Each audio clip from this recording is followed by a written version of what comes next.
feeling like a shark in a shrimp tank. Big fish, small pond in the shrimp tank. Hello and welcome to the post-show wrap-up of the Seattle Shrimp Tank, coming to you from the Business Accelerant Studio. I'm Dan Whedon, along with my co-host Andy Vernon. Today, our guest was Marnie Clark with Marnie Rae Mocktails. We just had a fascinating and fun conversation with Marnie. You'll want to listen to the entire podcast, so go to seattle.shrimptankpodcast.com or listen through iHeartRadio. You can subscribe to both iHeart or iTunes. We're interested in your feedback. We also like those 5-star ratings. Marnie, thanks for being with us today. You know, my first thought of when I hear the word mocktail is sweet, dripping sweet, syrupy, something that's made up for a kid.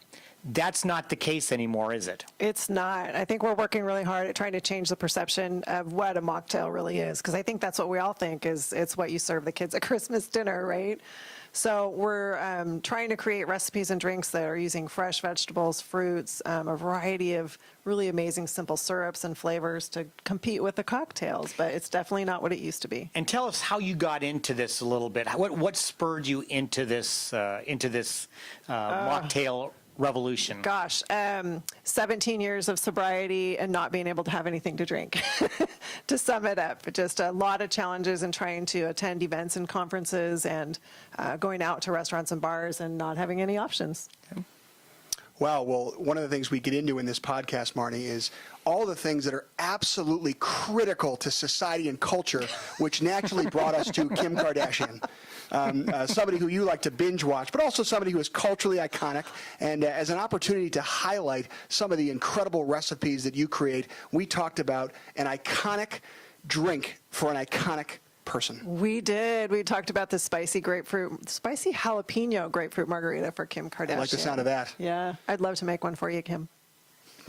And by the way, that is on the podcast. So if you want to hear all of the other questions that we ask, make sure you listen.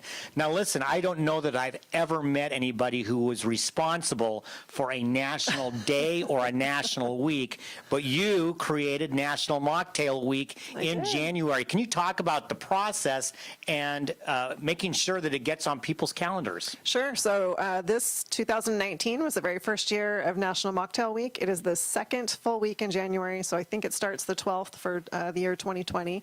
It's really an opportunity for us to celebrate mocktails, and I'm hoping the restaurants and bars in the hospitality world will get on board with that as well. It was interesting. We had to apply for National Mocktail Week. You can apply for a day, a week, or a month, and we thought mocktails deserved a full week. There you go. So we applied and found out in September of last year that we got it, and here we are. Super. Thank you. Wow. Well, we want to thank Marnie for joining us. How can our listeners get in touch with you, Marnie? They can find me at my website, which is marnierae.com, and I'm always looking for emails at marnie@marnierae.com as well. Well, once again, this is just a mocktail taste of what you can expect by listening to the entire podcast. Go to seattle.shrimptankpodcast.com, iHeartRadio, iTunes. You can get us all there. We'd love to hear from you. Please don't forget to rate us. And we want to thank all our shrimp peeler sponsors and our Business Accelerants studio sponsor, as well as our listeners and our followers. The next show is going to be from this Business Accelerant studio on May 1st, when our guest will be Ty Belknap from Port Bell SEO. Join us then, because today the hay is in the barn. I've been feeling like a shark in a shrimp tank. Big fish, small pond in the shrimp tank.